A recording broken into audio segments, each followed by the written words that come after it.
Senyum lebar, rezeki lancar. Masuk. Halo, selamat pagi. Assalamualaikum. Salam sejahtera untuk sahabat semua. Ketenangan, kedamaian, kenyamanan, kebahagiaan menyelimuti kita ya selalu di setiap waktu. Ini pagi-pagi saya masih menunggu ini ya.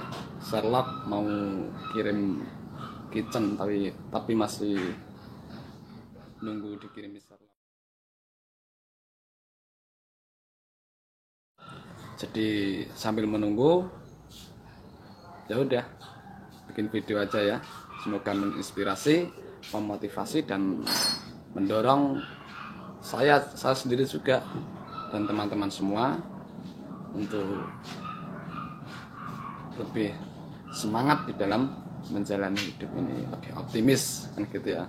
Karena dengan optimis itulah kita akan dekat dengan suatu keajaiban, kita akan dekat dengan miracle. Oke. Tentang miracle atau keajaiban ya, yaitu sesuatu hal yang terjadinya itu tidak kita sangka-sangka sebelumnya, tidak terduga. Ini ada sedikit cerita yang juga menarik, juga sangat menginspirasi ya. Hutang itu ya, kebanyakan orang itu yang ada di pikirannya, yang ada di dalam pikirannya itu satu-satunya solusi bagi mengatasi permasalahan terkait hutang adalah uang. Wah, kalau saya nggak dapat uang gimana nanti saya bayar? Kalau hari ini saya nggak dapat uang, kacau, payah, bahaya kan gitu ya. Gimana ini nanti kalau usaha saya kok gini, omset menurun, dari mana saya nanti akan membayar hutang saya? Kebanyakan memang begitu ya pikiran.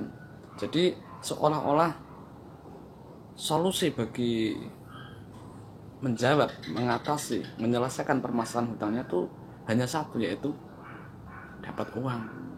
Hanya uang kan gitu ya. Padahal ada ribuan cara, ribuan jalan bagi menyelesaikan permasalahan kita. Di sini permasalahannya tentang hutang kan gitu ya. Tuhan itu punya jutaan cara yang tidak bisa kita hitung dengan matematika logika kita. Jadi kita jangan membatasi jalan keluar, jangan membatasi suatu solusi itu hanya pada satu kemungkinan yang ada di pikiran kita, yaitu hanya dengan uang kan gitu. Oke, sedikit cerita ya. Saya punya teman, baru saja kejadiannya, belum lama, baru saja. Dia pusing karena dia punya hutang, ditagih, dan yang nagih itu memang dia butuh pada saat itu, saya tahu. Tapi nggak perlu saya ceritakan untuk apa kebutuhannya kan gitu ya. Pada intinya dia sangat butuh pada saat itu. Dan teman saya ini nggak ada, lagi belum ada untuk membayarnya gitu. Waktu itu sama saya, dia tanya gimana nih Mas Agus. Saya bingung ini, saya lagi nggak ada, tapi dia benar-benar butuh. Saya tahu dia lagi butuh gitu. Jadi bukan sebatas pusingnya itu, bukan sebatas ini ya, karena nggak ada uang, tapi juga ada rasa kasihan juga sebenarnya kan gitu. Teman saya itu juga panik, pekewo kan gitu ya. Intinya terbebani pikiran ya. Dia sangat terbebani pikirannya, pusing kan gitu. Ya tanya sama saya gimana nih Om kan gitu. Ya mau gimana lagi, saya bilang. Kenyataannya kamu belum ada uang, saya bilang gitu. Terus dia kan minta ini, tanya juga kira-kira kapan bisanya kan gitu. Ya saya jawab juga, nah kalau ada cadangan pasti ya itu dijawab aja kapan bisanya gitu. Wah nggak ada ya, kalau nggak ada ya jangan memberikan kepastian, jangan menjanjikan apapun, jangan menjanjikan kapan bisanya, kapan pastinya gitu. Karena apa? Karena kalau kita menjanjikan, sedangkan janji adalah hutang kan gitu. nanti efeknya juga ke diri kita sendiri yang menjanjikan. Karena janji itu hutang, memang tidak berupa uang, tapi ini yang jarang orang menyadari ya. Seringkali berjanji, menjanjikan sesuatu hal tapi tidak terrealisasikan. Nah, maka semakin banyak hutang janji ini, ya ini bisa mewujud ke alam materi kita, dan kita akan diingatkan bahwa kita itu banyak hutang. Dengan apa kita diingatkan? Ya dengan terwujudnya kita bermasalah dengan hutang, keuangan kan gitu. Oke, jadi saya bilang sama teman saya begitu, kamu jujur saja, nggak usah malu-malu, nggak usah takut, hadapi sesuai dengan kenyataan keadaanmu saat ini, saya bilang gitu. Iya, tapi gimana? Ya kamu terus terang saja, maksudnya kamu bilang keadaan saat ini belum ada, nggak ada yang saya toleh, mau minta bantuan siapa atau cari kemana belum tahu. Pokoknya nanti kalau sudah ada pasti saya kasih.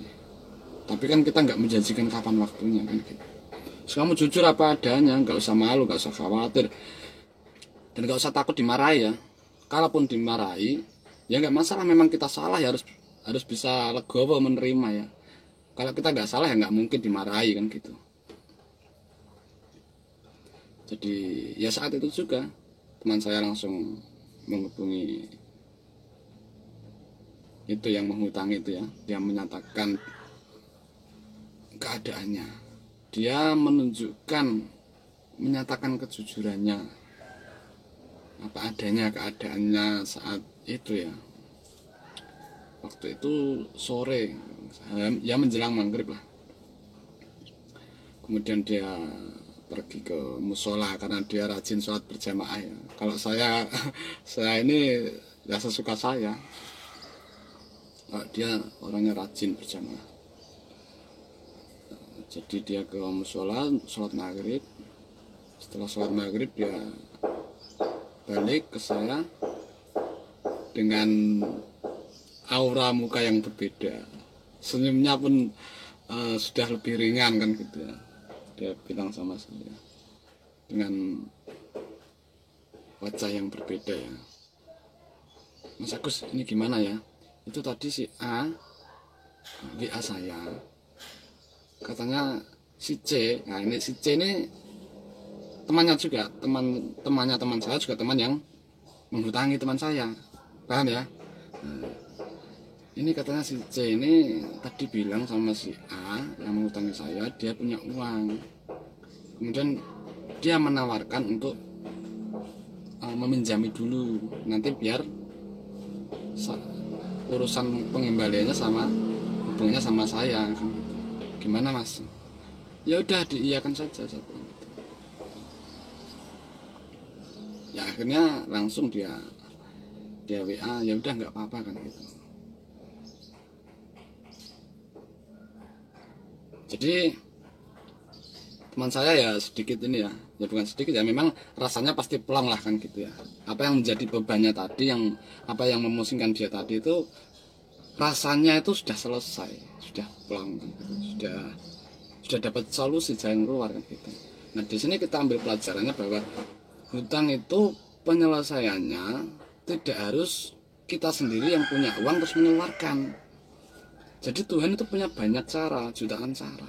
Contohnya itu tadi. Kalau bukan Tuhan yang menghendaki, siapa? Dari kepusingan teman saya, kemudian dia menyatakan kejujurannya, dia mengakui kesalahannya, intinya kan gitu ya. Sadar, menyadari akan keadaannya kan gitu ya. Sehingga apa yang terjadi? Yaitu pertolongan Tuhan. Sesuatu hal yang tidak disangka-sangka sebelumnya terjadi. Nah ini yang biasa saya sebut dengan keajaiban. Teman saya kan nggak tahu, nggak menyangka kalau ternyata ada solusi seperti itu.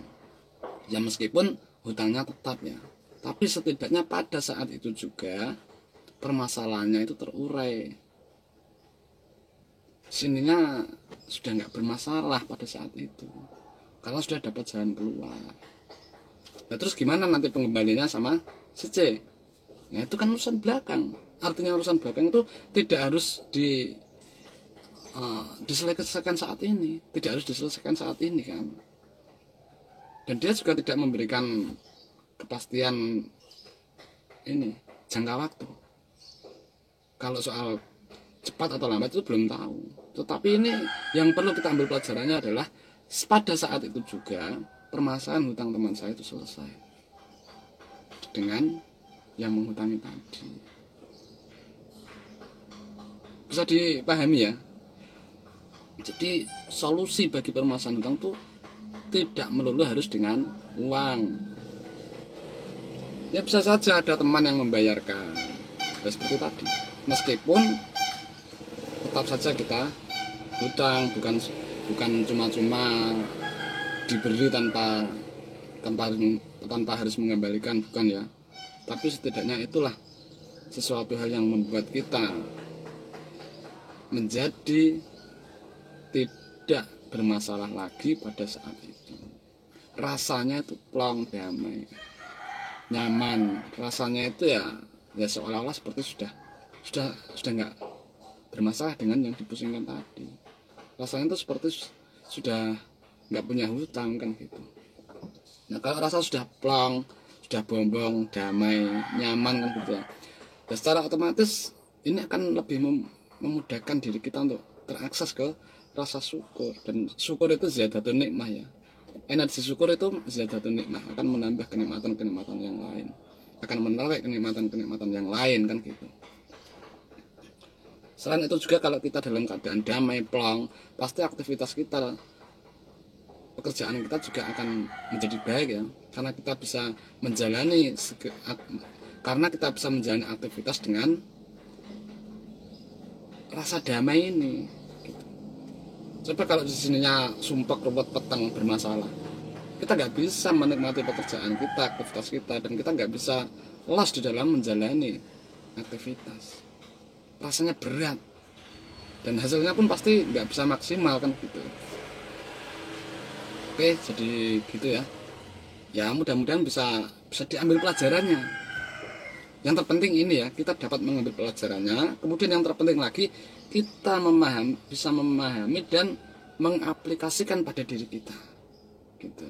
Kita dapat pemahamannya sehingga nanti ya pasti akan berdampak, bermanfaat bagi diri kita yang sedang bermasalah. Oke, jadi gitu ya. Assalamualaikum warahmatullahi wabarakatuh.